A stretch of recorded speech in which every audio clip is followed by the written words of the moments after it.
Salam Bapak Ibu Saudara, apa kabar hari ini? Saya percaya kita semuanya diberkati oleh Tuhan, amin. Mari kita persiapkan hati kita akan masuk hadirat-Nya, kita akan sama-sama berdoa. Tuhan Allah Bapa kami di surga, kami bersyukur pada saat ini, Tuhan izinkan kembali kami untuk beribadah kepadamu Tuhan, walaupun secara online. Tetapi biarlah kesempatan ini tidak akan kami sia-siakan Tuhan. Kami akan sepenuh hati kami untuk menyerahkan kehidupan kami dalam ibadah kami pada saat ini. Sucikan setiap kami ya Tuhan, agar kami boleh layak untuk beribadah kepadamu. Di dalam nama Tuhan Yesus Kristus, kami sudah berdoa dan mengucap syukur. Mari yang percaya berkata, amin. Haleluya. Mari kita bersukacita. Mari kita semua umat pilihan Allah, dengarkan panggilannya untuk mengenapi firman-Nya. Haleluya. Mari kita semua umat pilihan Allah, dengarlah panggilannya untuk mengenapi firman-Nya. Sekaranglah waktunya untuk berdiri bagi bangsa ini. Mari umat pemenang. Mari kita semua umat pilihan Allah. Mari kita semua umat pilihan Allah, dengarlah panggilannya untuk mengenapi firman-Nya. Sekaranglah waktunya untuk berdiri bagi bangsa ini. Mari umat pemenang.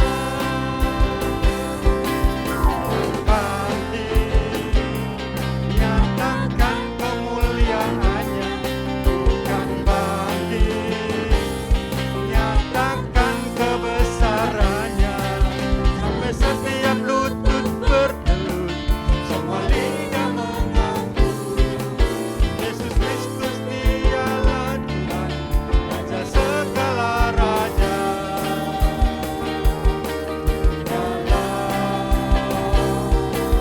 Raja. Mari kita semua umat pilihan Allah. Mari kita semua umat pilihan Allah, dengarlah panggilannya untuk mengenapi firman-Nya. Sekaranglah waktunya untuk berdiri bagi bangsa ini. Mari umat pemenang. Bukan bangkit, nyatakan kemuliaan-Nya. Bukan bangkit, nyatakan kebesaran-Nya. Sampai setiap lutut bertelut, semua lidah mengaku Yesus Kristus Dialah Tuhan, Raja segala raja. Bangkit, nyatakan kemuliaan-Nya. Bukan bangkit, nyatakan kebesaran-Nya. Sampai setiap lutut bertelut, semua lidah mengaku Yesus Kristus Dialah Tuhan, Raja segala raja.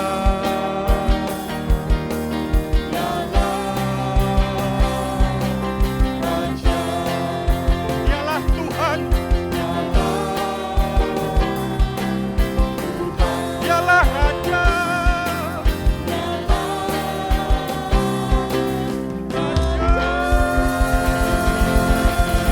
Yesus Kristus Dialah Raja di atas segala raja. Haleluya. Tuhan Yesus, Kau sungguh baik, sangat baik. Kasih-Mu tak pernah berkesudahan. Kasih-Mu kekal selama-lamanya. Kami mau katakan Tuhan hari ini bahwa Engkau sungguh baik. Haleluya.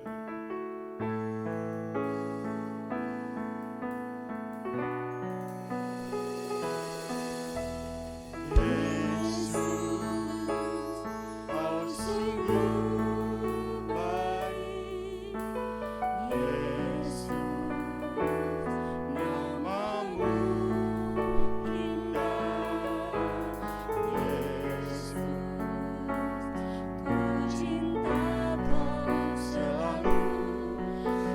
tinggikan, ku agungkan selamanya.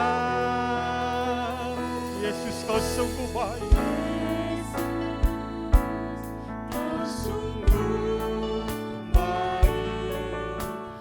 Yesus, namamu indah. Yesus, ku cinta kau selalu. Ku tinggikan, ku agungkan selamanya. Mau memujimu, ku selalu pujimu. Ku mau menyembahmu, ku selalu sembahmu.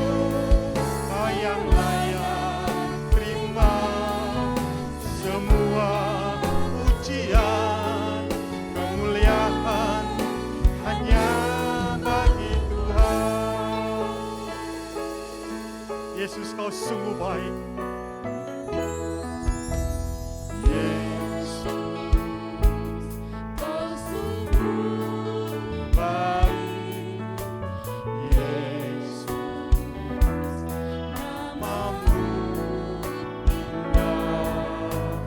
Yesus, ku cinta kau selalu. Ku tinggikan, ku agungkan selamanya.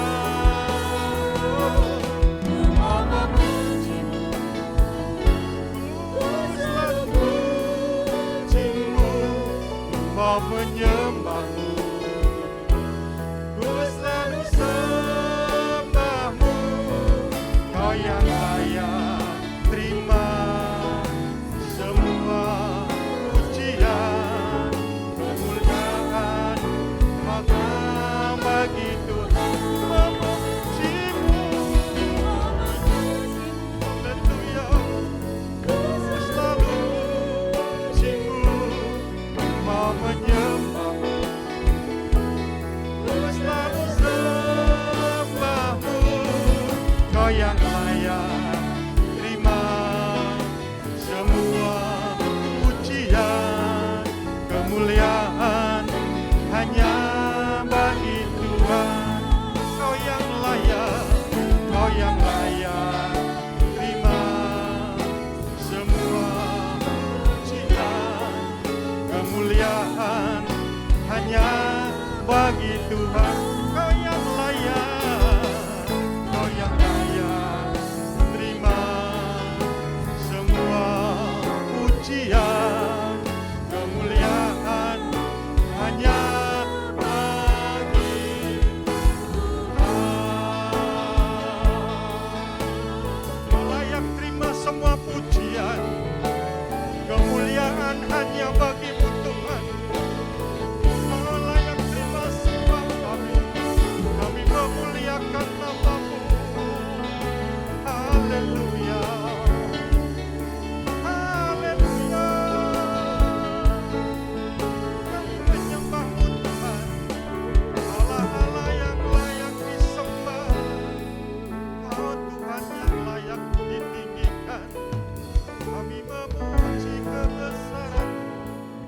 Haleluya. Terima kasih Tuhan.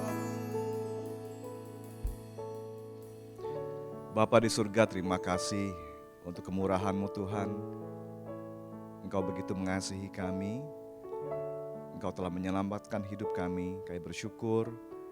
Kembali Tuhan, saat ini kami datang mempersembahkan hidup kami sebagai persembahan yang hidup, yang kudus, yang berkenan kepadamu, sebagai ibadah yang sejati. Tuhan, sebentar kami mau mendengar firman Tuhan. Kiranya Roh-Mu Tuhan mengajari kami, membuat kami mengerti kehendak Tuhan. Beri kami anugerah-Mu supaya kami boleh mengerti firman-Mu dan melakukan firman-Mu, supaya hidup kami boleh menyenangkan hati Tuhan. Dalam nama Tuhan Yesus, amin. Shalom saudaraku, hari ini kita akan sama-sama belajar firman Tuhan dengan tema persembahan hidup yang berkenan. Saya ajak kita semua membaca Roma 12 ayat 1 sampai dengan ayat yang kedua. Karena itu saudara-saudara, demi kemurahan Allah aku menasihatkan kamu, supaya kamu mempersembahkan tubuhmu sebagai persembahan yang hidup, yang kudus, dan yang berkenan kepada Allah. Itu adalah ibadahmu yang sejati.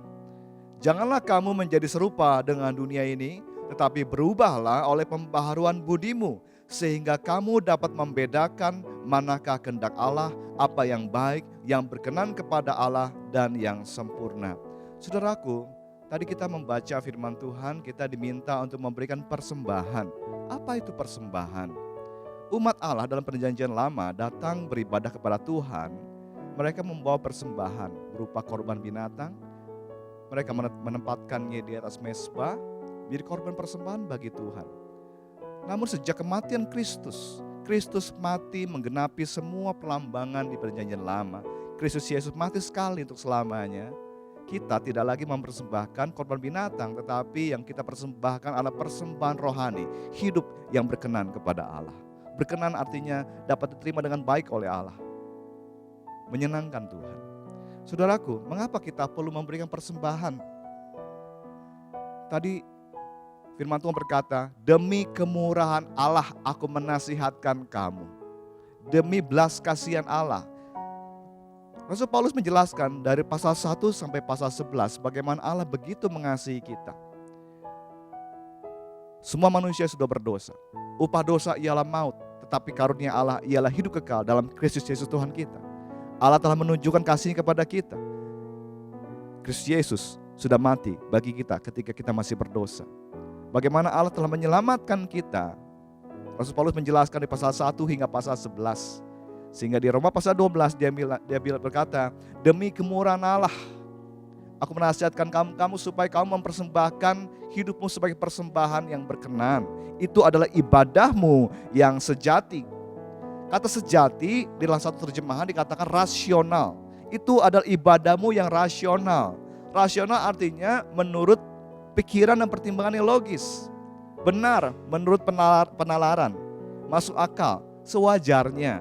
Jadi karena Allah begitu mengasihi kita, bagaimana Allah telah memberikan anaknya yang tunggal, mati buat saudara dan saya. Bagaimana Kristus Yesus sudah mencurahkan darahnya buat kita semua di atas kayu salib. Sudah sewajarnya kita memberi persembahan kepada Tuhan. Rasional, masuk akal kalau kita memberikan hidup kita kepada Tuhan. Amin. Karena itu Paulus berkata, demi kemurahan Allah aku menasihatkan kamu, aku memperingatkan kamu, aku mendorong kamu, aku meminta kamu supaya kamu mempersembahkan hidupmu sebagai persembahan yang berkenan kepada Tuhan. Dan kita akan belajar hari ini paling tidak dari Roma 12 ayat 1 sampai 2 ada 3 bagaimana kita bisa mempersembahkan persembahan hidup yang berkenan kepada Allah. Yang pertama adalah konsekrasikan hidupmu bagi Tuhan. Dikatakan tadi supaya kamu mempersembahkan tubuhmu sebagai persembahan yang hidup, yang kudus. Kata mempersembahkan, itu punya pengertian, satu kata yang bisa mewakili pengertian Roma pasal 12 ayat 1, yaitu konsekrasi. Konsekrasi artinya kita menyerahkan tubuh kita, badan kita, diri kita, hidup kita kepada Tuhan. Menempatkan diri kita di atas mezbah Tuhan sebagai persembahan yang hidup bagi Tuhan. Yang kudus bagi Tuhan. Kita menguduskan diri kita mengkhususkan diri kita bagi Allah. Itulah konsekrasi, saudaraku. Persembahan yang hidup dan yang kudus. Kudus artinya suci, murni, tak bercacat, tidak tercemar. Dipisahkan untuk Tuhan. Ketika kita memberikan diri kita sebagai persembahan yang kudus, kita menguduskan diri kita karena Allah kita kudus. Maka kita pun memisahkan diri kita, mengkhususkan diri kita untuk Tuhan, untuk pelayanan kepada Tuhan. Saudaraku, kita perlu menyerahkan diri kita, mengkonsekrasikan hidup kita kepada Tuhan. Kenapa? Karena kita sudah dibeli oleh darah yang mahal. 1 Petrus 1 ayat 18 dikatakan, sebab kamu tahu bahwa kamu telah ditebus dari cara hidupmu yang sia-sia, yang kamu warisi dari nenek moyangmu. Itu bukan dengan barang yang fana, bukan pula dengan perak atau emas, melainkan dengan darah yang mahal, yaitu darah Kristus, yang sama seperti darah anak domba yang tak bernoda dan tak bercacat. 1 Korintus 6 ayat 20 berkata, sebab kamu telah dibeli dan harganya telah lunas dibayar. Karena itu muliakanlah Allah dengan tubuhmu. Saudaraku, Kita semua sudah dibeli dengan darah yang mahal. Saudara, saya bukan lagi milik diri sendiri. Kita ini semua milik Kristus. Namun Allah tidak pernah paksa seseorang untuk hidup bagi Dia. Sekalipun kita ini milik Dia. Sewajarnya kita yang menyerahkan, yang mengkonsekrasikan diri kita, hidup kita kepada Allah sebagai persembahan hidup yang berkenan kepada Allah. Ibadah yang rasional.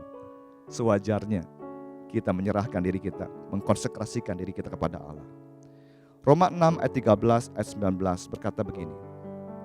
Dan janganlah kamu menyerahkan anggota-anggota tubuhmu kepada dosa untuk dipakai sebagai senjata kelaliman, tetapi serahkanlah dirimu kepada Allah sebagai orang-orang yang dahulu mati tetapi yang sekarang hidup, dan serahkanlah anggota-anggota tubuhmu kepada Allah untuk menjadi senjata-senjata kebenaran. Aku mengatakan hal ini secara manusia karena kelemahan kamu, sebab sama seperti kamu telah menyerahkan anggota-anggota tubuhmu menjadi hamba kecemaran dan kedurhakaan yang membawa kamu kepada kedurhakaan, demikian hal kamu sekarang harus menyerahkan anggota-anggota tubuhmu menjadi hamba kebenaran yang membawa kamu kepada pengudusan. Saudara, aku bersediakah engkau menyerahkan, mengkonsekrasikan anggota tubuhmu kepada Allah? Matamu kemarin masih dipakai untuk yang tidak baik, sekarang aku serahkan Tuhan.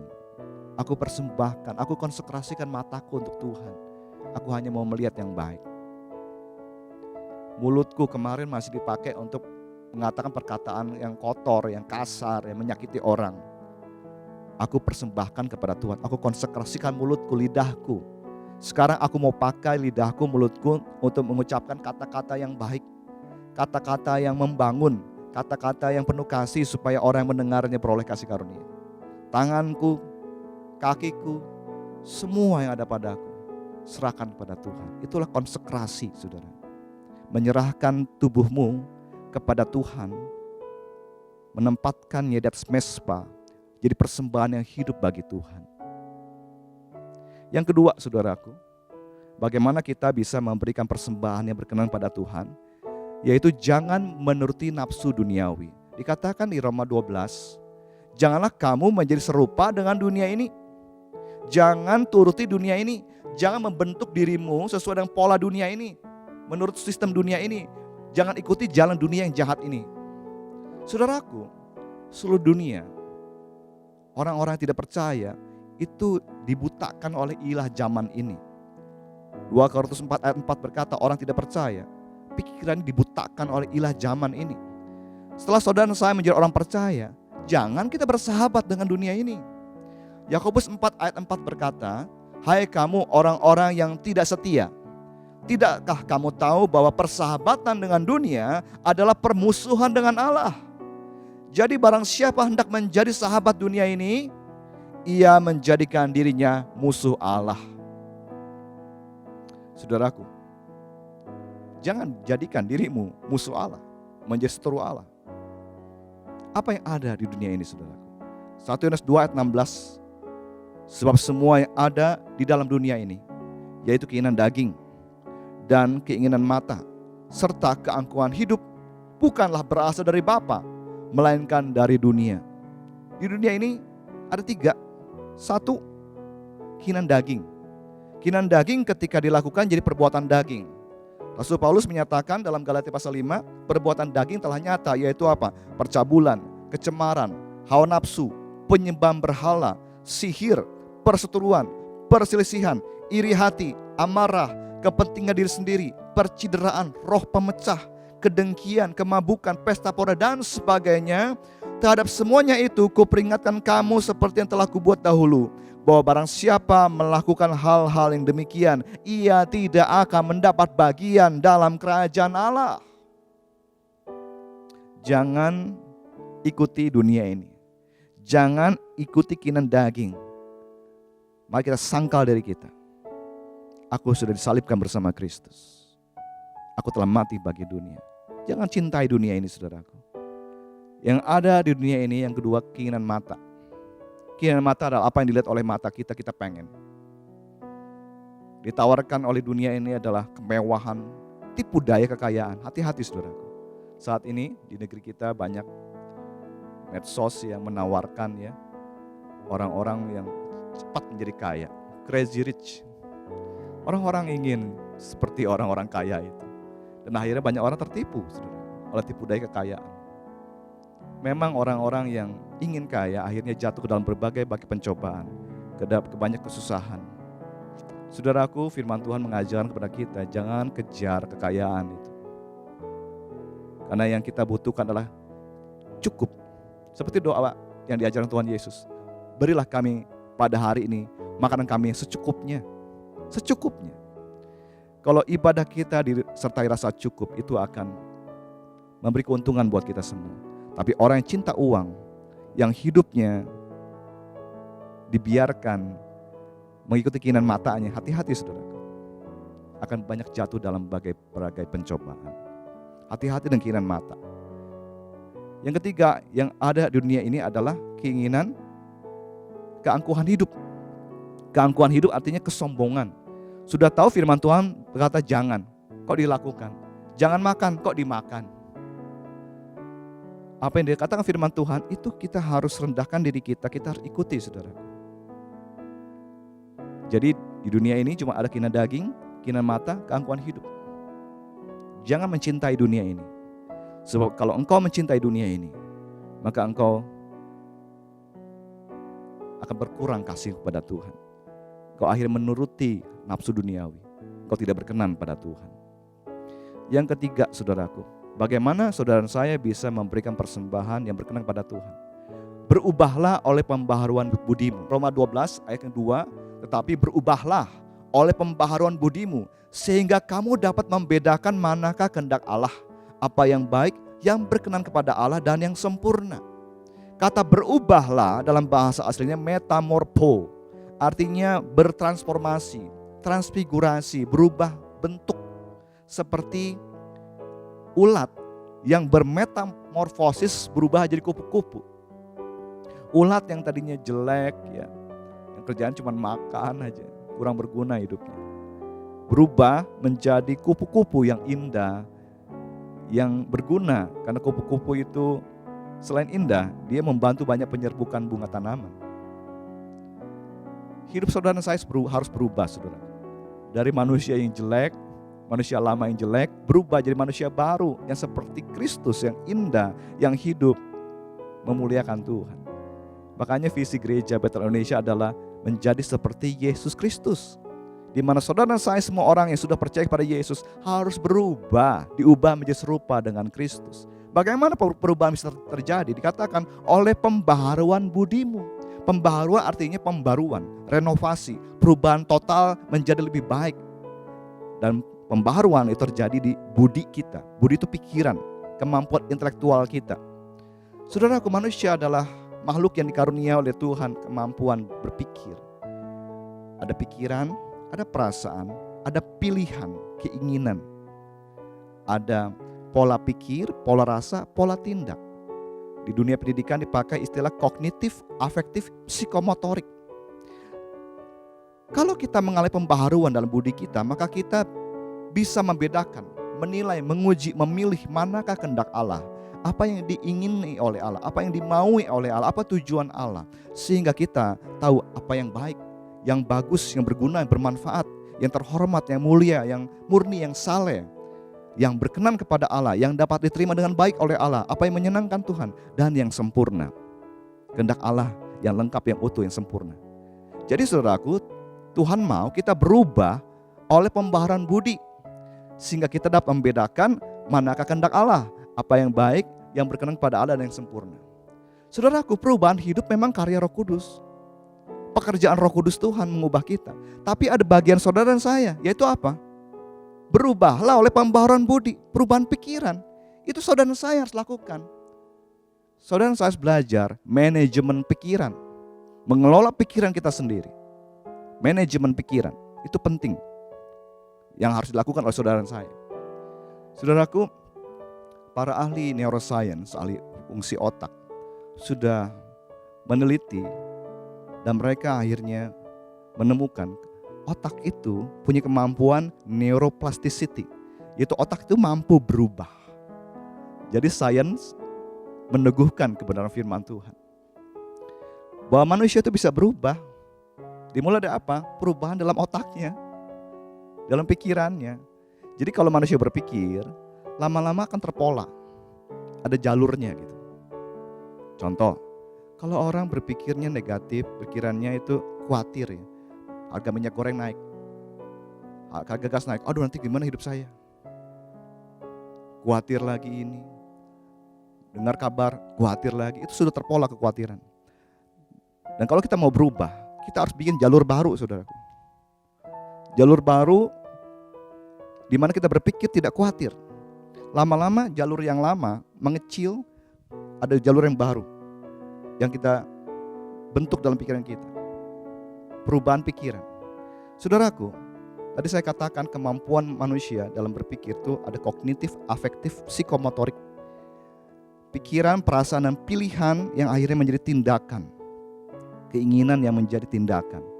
Kalau manusia mau berubah, saudaraku, harus ada perubahan. Pikiran yang tidak sesuai kehendak Tuhan diganti dengan pikiran yang sesuai kehendak Tuhan. Perasaan yang tidak sesuai kehendak Tuhan diganti dengan perasaan sesuai kehendak Tuhan. Keinginan yang tidak sesuai dengan kehendak Tuhan, kita ganti dengan keinginan sesuai kehendak Tuhan. Perilaku manusia itu amat bergantung dari apa yang ia pikir, ia rasa, ia laku, yang tindakannya, saudara. Jadi kalau mengubah manusia, mulai dari perubahan pikiran terlebih dahulu. Dan para ahli perilaku, para ahli neuroscience, fungsi otak, menemukan manusia itu bisa berubah, punya kebiasaan baru setelah 63 hari.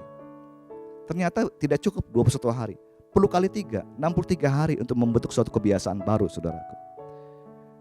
Contoh, kalau kita mau ubah kekhawatiran menjadi tidak khawatir, ada beberapa yang kita harus lakukan, ada 5 langkah. Yang pertama, saudara, cari apa kata firman Tuhan soal kekhawatiran. Langkah kedua, renungkan firman Tuhan soal jangan khawatir. Tuhan Yesus berkata, jangan kamu khawatirkan hidupmu, jangan khawatir apa yang kamu makan, minum, pakai, sebab Bapa di surga pelihara kamu. Cari dahulu kerajaan Allah kebenaran, maka semua akan ditambahkan. Firman Tuhan berkata, jangan kamu khawatir tentang apapun juga. Nyatakan kepada Allah keinginanmu dalam doa, dalam permohonan ucapan syukur. Maka damai sejahtera Allah akan melampaui segala akal, memelihara hati di pikiranmu. Setelah itu, langkah ketiga, saudaraku, buat mind map, tuliskan. Saudara harus belajar menulis. Kapan saya khawatir? Di mana saya khawatir? Siapa yang bikin saya khawatir? Mengapa saya khawatir? Apa penyebab saya khawatir? Temukan penyebab saudara khawatir itu apa. Kalau sudah temukan, langkah keempat, saudaraku, tiap kali engkau khawatir, perkatakan firman Tuhan. Tiap kali engkau khawatir, perkatakan firman Tuhan, serahkan kekhawatiran kepada Allah. Hai jiwaku, jangan khawatir, Allah pelihara hidupmu. Jangan hendaknya kamu khawatir, nyatakan keinginan kepada Allah dalam doa, permohonan ucapan syukur. Ketika engkau khawatir mau sakit, perkatakan firman Tuhan. Allahku sanggup menyembuhkan, Allahku mau menyembuhkan, Allahku sudah menyembuhkan oleh bilu-bilu Yesus, aku sudah disembuhkan. Ketika engkau khawatir akan hidupmu, apa yang engkau mau makan, minum, pakai, katakan firman Tuhan. Burung di udara Tuhan pelihara, terlebih lagi aku. Allahku sanggup melimpahkan segala kasih karunia untuk membuat hidupku berkecukupan, malah berkelebihan dalam berbagai kebajikan. Katakan firman Tuhan, Allahku sanggup dengan kekayaan kemuliaannya mencukupi keperluanku. Perkatakan firman Tuhan. Yang kelima, saudaraku, bertindak sesuai firman Tuhan setiap hari. Lakukan 7 menit sehari, perkatakan firman Tuhan selama 63 hari. Jadi ada 5 langkah, saudaraku, yang saudara dan saya harus lakukan kalau kita mau bentuk kebiasaan. Pertama, cari apa kata firman Tuhan soal kekhawatiran. Contoh tadi soal kekhawatiran. Kedua, renungkan firman Tuhan soal jangan khawatir. Ketiga, tuliskan, saudaraku. Kapan, di mana, siapa, apa, mengapa saya khawatir. Setelah tahu penyebabnya, perkatakan firman Tuhan tiap kali kamu khawatir. Dan kelima, bertindak sesuai firman Allah selama 63 hari. Maka saya percaya kuasa firman Tuhan bisa mengubah kita. Amin. Tuhan berkata pada Yosua, janganlah engkau lupa memperkatakan firman Tuhan. Renungkan siang dan malam, perkatakan itu dan bertindak hati-hati sesuai dengan apa tertulis di dalamnya, maka perjalananmu akan berhasil dan engkau akan beruntung. Saudaraku, maukah engkau berubah untuk menjadi lebih baik, diubah menjadi serupa Kristus? Berubahlah oleh pembaharuan budimu. Renungkan firman Tuhan, perkatakan firman Tuhan, bertindak sesuai firman Tuhan setiap hari. Saudaraku, kita sudah belajar hari ini bagaimana kita memberikan persembahan hidup yang berkenan kepada Allah. Yang pertama, konsekrasikan hidupmu kepada Tuhan. Persembahkan hidupmu di atas mezbah kepada Tuhan sebagai persembahan hidup yang kudus bagi Allah. Serahkan anggota tubuhmu kepada Tuhan. Serahkan hidupmu kepada Tuhan. Serahkan hartamu kepada Tuhan. Semua yang kau punya, serahkan pada Allah. Sudah sewajarnya kita bertindak seperti itu. Yang kedua, jangan turuti nafsu duniawi. Jangan ikuti keinginan daging, keinginan mata yang akan hidup. Jangan cintai dunia ini. Karena dunia akan lenyap bersama segala keinginannya. Tapi orang yang melakukan kehendak Allah akan hidup selama-lamanya. Yang ketiga, berubahlah oleh pembaharuan budimu. Mari kita berdoa. Ya Tuhan, terima kasih untuk kemurahan-Mu Tuhan. Untuk belas kasihan-Mu yang menyelamatkan kami semua. Kembali Tuhan, hari ini kami konsekrasikan hidup kami kepada Tuhan. Kami persembahkan hidup kami di atas mezbah sebagai korban yang hidup. Kami mau hidup bagi Tuhan. Seluruh anggota tubuh kami milik kepunyaan-Mu Tuhan. Pakailah untuk senjata kebenaran. Kami boleh dibawa mengalami pengudusan oleh Tuhan. Tuhan, beri kami anugerah-Mu supaya kami Tuhan tidak mencintai dunia ini. Bahwa aku telah disalibkan bagi dunia ini. Tidak ada seorang pun di antara kami yang percaya kepada Tuhan yang menjadi sahabat dunia ini. Karena sesungguhnya dunia ini bukan rumah kami. Kami hanya musafir di dunia ini. Suatu hari kelak kami akan kembali kepada Tuhan. Dan biarlah kami dibaharui dari hari ke hari oleh kuasa firman Tuhan. Baharui kami semua Tuhan. Ubah kami makin hari makin serupa dengan Kristus. Cara berpikir kami, cara merasa kami, keinginan kami. Biar semua disesuaikan dengan kehendak Tuhan. Untuk menyenangkan hati Tuhan. Berkati umat-Mu ya Tuhan. Yang saat ini sedang mengalami sakit, Tuhan jamah, Tuhan sembuhkan. Kau Allah yang sanggup menyembuhkan, Allah yang mau menyembuhkan, Allah yang sudah menyembuhkan. Oleh bilur-bilur-Mu Tuhan Yesus kami semua sudah disembuhkan. Engkau yang pelihara kehidupan anak-anak-Mu. Engkau Allah yang sanggup melimpahkan segala kasih karunia, membuat anak-anak-Mu semua hidup dalam kecukupan. Tuhan berkati setiap kami yang berharap kepada Tuhan. Engkau mau tolong kami semua, membawa kami Tuhan, melewati semua permasalahan hidup dan jadi pemenang. Terima kasih Tuhan. Bawa gereja-Mu Tuhan, supaya setiap kami boleh bertumbuh dalam pengenalan akan Tuhan. Kami boleh berbuah bagi Tuhan. Kami berdoa, mohon berkat-Mu buat gereja Bethel Indonesia. Untuk Pak Rubin Adi sebagai ketua, Tuhan berikan hikmat, berikan tuntunan bersama staf, pengurus pusat maupun di daerah Tuhan. Untuk ketua BPD Jawa Barat Pak Satria, berikan hikmat, berikan anugerah-Mu supaya dalam kepimpinan dari hamba-Mu ini, gereja-Mu boleh semakin memuliakan Tuhan. Kami berdoa juga untuk gereja Bethel Indonesia di Jalan Merak, di altar-Mu Tuhan, bersama cabang ranting. Pimpin kami semua Tuhan, biar kami semua jadi hamba-hamba-Mu yang hidup berkenan pada Tuhan, yang melakukan ibadah yang sejati, di mana kami boleh mempersembahkan hidup kami, jadi persembahan hidup yang berkenan kepada Allah. Terima kasih Tuhan. Kami berdoa buat kota Bogor, biar mengalami shalom Tuhan, damai sejahtera-Mu turun di kota ini Tuhan. Kami berdoa terus untuk Indonesia, datang kerajaan-Mu di Indonesia Tuhan, jadikan kehendak-Mu. Kami berdoa untuk Pak Jokowi, berikan hikmat, beri anugerah-Mu, supaya lewat kepemimpinan Pak Jokowi Tuhan, kehendak Tuhan dinyatakan di Indonesia ini. Kami berdoa, datang kerajaan-Mu, jadi kehendak-Mu Tuhan, di bumi seperti di sorga. Saudara yang kasih, arahkan hati dan pikiran-Mu kepada Tuhan, angkat kedua belah tangan-Mu, harapkan yang terbaik dari Tuhan. Tuhan Allah memberkati engkau dan melindungi engkau. Tuhan Yesus Kristus menyinari engkau dengan wajah-Nya, memberi engkau kasih karunia. Tuhan menghadapkan wajahnya kepadamu, memberi engkau damai sejahtera. Kasih karunia Tuhan Yesus Kristus, kasih Allah Bapa di surga, dan persekutuan Roh Kudus menyertaimu selamanya. Maranatha, datanglah segera Tuhan Yesus. Semua yang rindu kedatangan Tuhan sama-sama berkata, amin.